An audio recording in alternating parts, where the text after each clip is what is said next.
आशा करता हूँ आप लोग सब बढ़िया होंगे।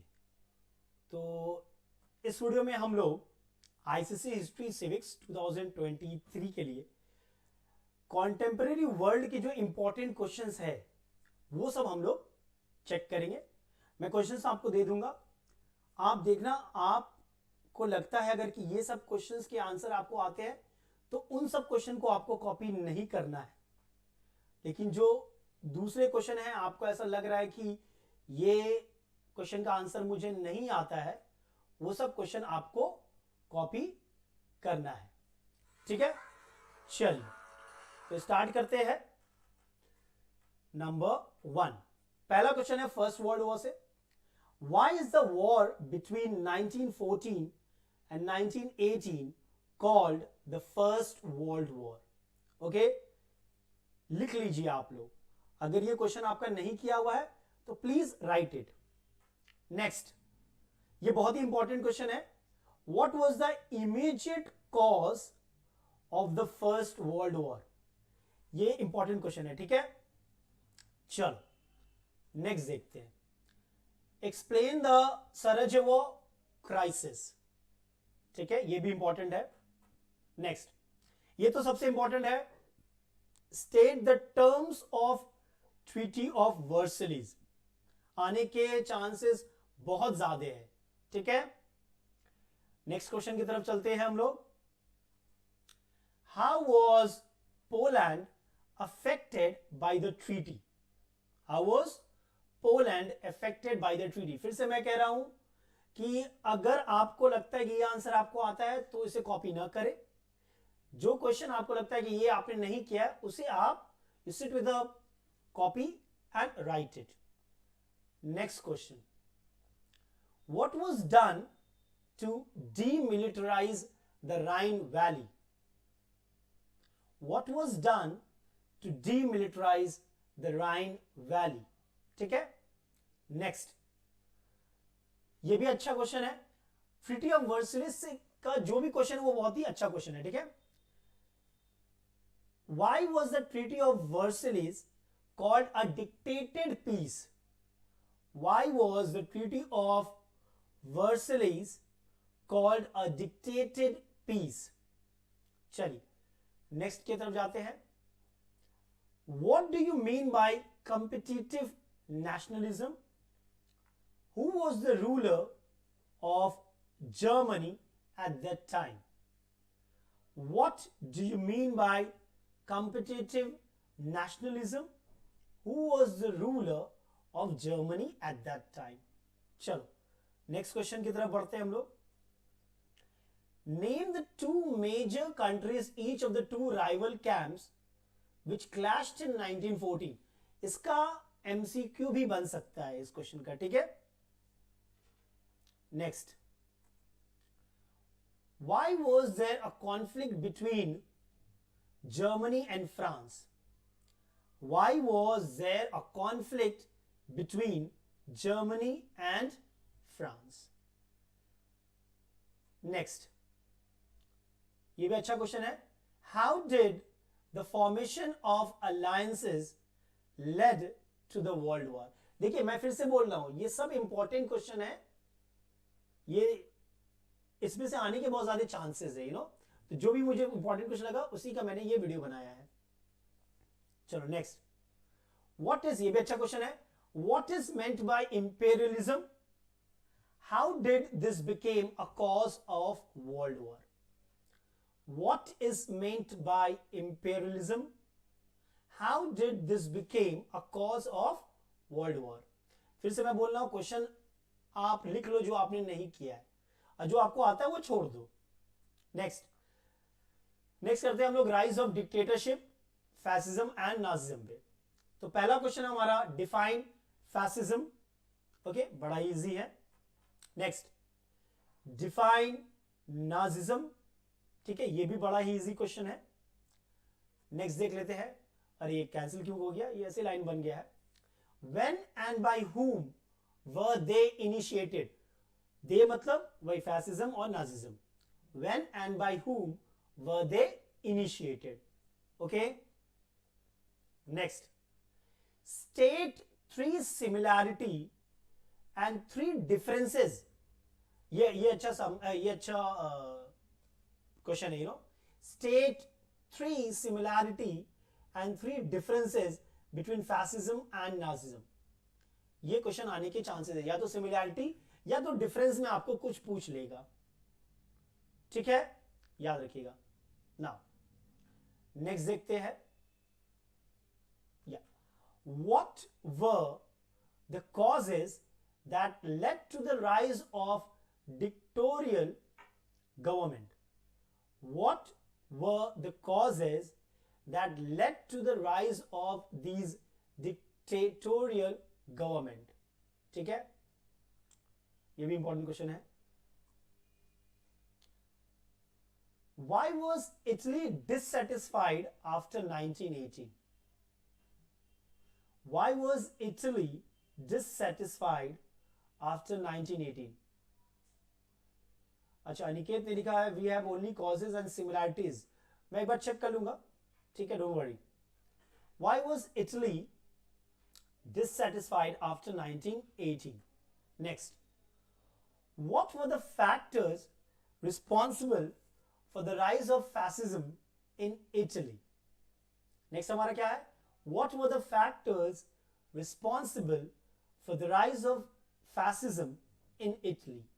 Okay, next देखते हैं, state the factors responsible for the rise of Nazism in Germany.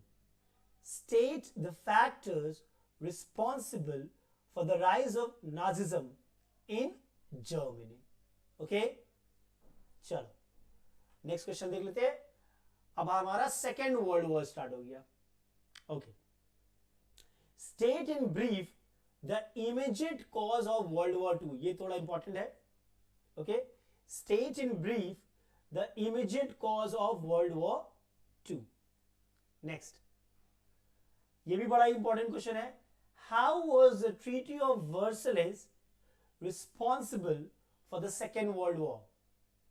How was the Treaty of Versailles responsible for the Second World War? ये क्वेश्चन आने के चांसेस है। Next, how did fascism and Nazism led to the Second World War?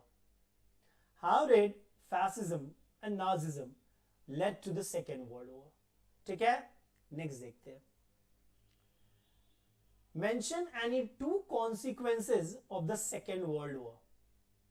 Mention any 2 से ज्यादा कर लेना, मैंने यहां पे 2 दिया है। Mention any 2 consequences of the Second World War. Next, ये भी अच्छा क्वेश्चन है। Give an account of Japan's invasion of China. Give an account of Japan's invasion of China. Next, ये बड़ा इंपॉर्टेंट क्वेश्चन है। Okay, with reference to the consequences of the World War II, answer number A, Cold War, the defeat of Axis power, and formation of League of Nation. Formation of League of Nation. Okay, next देखते हैं। Mention 3 countries of the Allied powers and the Axis powers. बड़ा easy है। Mention 3 countries of the Allied powers and the Axis powers. ठीक है, next, how far was the weakness of the League of Nations responsible for the Second World War? Next question क्या है हमारा? How far was the weakness of the League of Nations responsible for the Second World War? ठीक है, चलो next देखते हैं। UNO से देखते हैं। ये बड़ा ही यूएनओ जो है वो बहुत यूएन आपका बड़ा ही इजी सेक्शन है। ठीक है, पहला क्वेश्चन क्या है? State any 3 objectives of UNO. 3 से ज्यादा कर लेना, 4 कर लेना, वो आपके लिए बेटर होगा। ठीक है, Next, state any three principles of UNO. State any three principles of UNO. Next, explain the composition of the General Assembly in brief. Composition सबका ही important है, ठीक है. Explain the composition of the General Assembly in brief. Next, mention any two functions of the General Assembly. Functions, composition, ये बड़ा ही important है. Mention any two functions of the General Assembly. चलो next देखते हैं. Name the enforcement wings of the UNO and state its composition in brief. मैंने बोला ना composition important है. Name the enforcement wings of UNO and state its composition in brief. ठीक है. चलो next. State the composition and three function of the Security Council. 3 नहीं 4 कर लेना, ठीक है. Composition और function. चलो नेक्स्ट देखते हैं हम लोग. What is meant by veto power and who enforces it? What is meant by veto power and who enforces it? Next question देख लेते हैं. ये भी अच्छा क्वेश्चन है. What is meant by uniting for peace resolution? What is meant by uniting for peace resolution? Okay. Next. ये भी important question है. Explain the compulsory jurisdiction and advisory jurisdiction of the International Court of Justice. Explain the compulsory jurisdiction and advisory jurisdiction of the International Court of Justice. ठीक है. Next, name any two organs of the UNO. कोई भी 2 organ बोला है. And state its composition in brief. आएगा ही आएगा. यूनिस आप अब जिसका ही मैंने बोला ना कॉम्पोजिशन और फंक्शन पढ़ लेना सबका.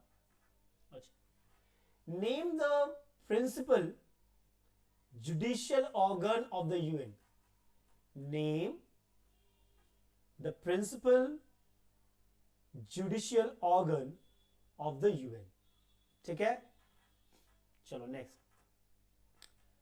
When is the UN day celebrated?